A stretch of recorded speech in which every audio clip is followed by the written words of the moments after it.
আসসালামু আলাইকুম।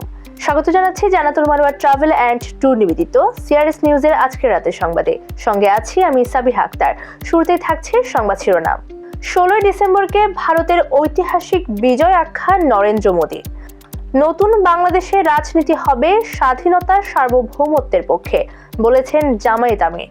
71 ও 24-এর দালালদের বিরুদ্ধে আমরা ঐক্যবদ্ধ, বললেন নাহিদ ইসলাম। স্বাধীনতা বিরোধীরা সাধারণ ক্ষমার সম্মান দিতে জানেনি, বলেছে অ্যানি।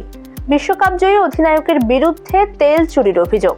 এতক্ষণ শুনছিলেন সংবাদ শিরোনাম, এবার থাকছে বিস্তারিত। 16 ডিসেম্বর বাংলাদেশের মহান বিজয় দিবস। 1971 সালের এই দিনে পাকিস্তানি হানাদার বাহিনীর আত্মসমর্পণের মাধ্যমে প্রতিষ্ঠিত হয় স্বাধীন বাংলাদেশ। প্রতি বছর দিনটি বিশেষ মর্যাদায় পালিত হলেও এবার বিজয় দিবস নিয়ে আলোচনায় উঠে এসেছে ভারতের প্রধানমন্ত্রী নরেন্দ্র মোদীর একটি ফেসবুক পোস্ট। মঙ্গলবার 16 ডিসেম্বর সকালে ফেসবুকে এক পোস্টে তিনি বাংলাদেশের মুক্তিযুদ্ধকে ভারতের যুদ্ধ বলে দাবি করেন। পোস্টের কোথাও বাংলাদেশের নাম উল্লেখ না করে মোদী একে ভারতের ঐতিহাসিক বিজয় বলে উল্লেখ করেন।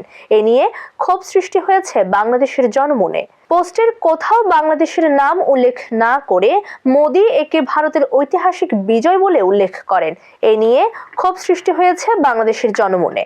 দেশের স্বাধীনতা সার্বভৌমত্বের পক্ষে নতুন রাজনীতি করতে হবে বলে মন্তব্য করেছেন বাংলাদেশের জামায়াত ইসলামীর আমির ডক্টর শফিকুর রহমান।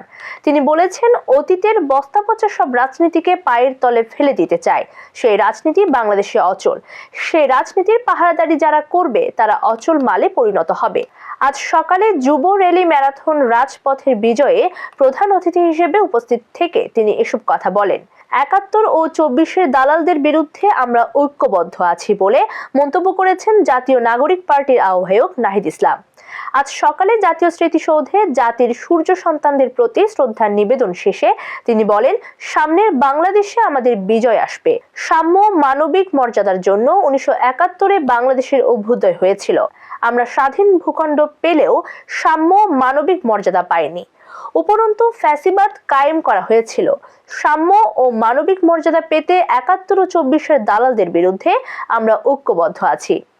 বিএনপির যুগ্ম মহাসচিব শহীদ উদ্দিন চৌধুরী অ্যানি বলেছেন, যারা দেশের স্বাধীনতা চায়নি, যারা দেশের শত্রু হিসেবে চিহ্নিত ছিল, স্বাধীনতার পর তারা রাজনৈতিক দলগুলোর সহযোগিতা পেয়েছিল কি কারণে? সাধারণ ক্ষমা হিসেবে। কিন্তু এই সাধারণ ক্ষমাকে তারা সম্মান দিতে জানেনি, অবমূল্যায়ন করেছিল। কখনো সেই আওয়ামী লীগের সঙ্গে ও কখনো আওয়ামী বিরোধী আন্দোলনে সম্পৃক্ত হয়েছিল তারা। লক্ষ্মীপুর জেলা শহরের ঝুমুর এলাকার বিজয় স্মৃতিস্তম্ভে আজ 16 ডিসেম্বর ফুলেল শ্রদ্ধা জানানো শেষে তিনি এসব কথা বলেন। 1996 সালে রানা তুঙ্গার নেতৃত্বে অস্ট্রেলিয়াকে হারিয়ে প্রথমবার বিশ্বকাপ জিতে নেয় শ্রীলঙ্কা ক্রিকেট দল। বিশ্বকাপ জয়ী সেই অধিনায়কের বিরুদ্ধে দুর্নীতির অভিযোগে গ্রেফতারি পরোয়ানা জারি করেছেন দেশটির আদালত। শুধু তিনি নন, তার বড় ভাই ধাম্মিকা রানাতুঙ্গাকেও গ্রেফতারের নির্দেশ দিয়েছেন আদালত। বর্তমানে দেশের বাইরে থাকায় রানাতুঙ্গা ফিরলে গ্রেফতার হবেন। তবে তার বড় ভাই ধাম্মিকাকে গ্রেফতার করা হলেও পরে জামিনে মুক্তি পান তিনি। এই ছিল আমাদের আজকের সংবাদ। পরবর্তী সংবাদ দেখার আমন্ত্রণ জানিয়ে আজকের মতো বিদায় নিচ্ছি। সবাই সুস্থ থাকবেন, নিরাপদে থাকবেন এবং সিআরএস নিউজের সাথেই থাকবেন।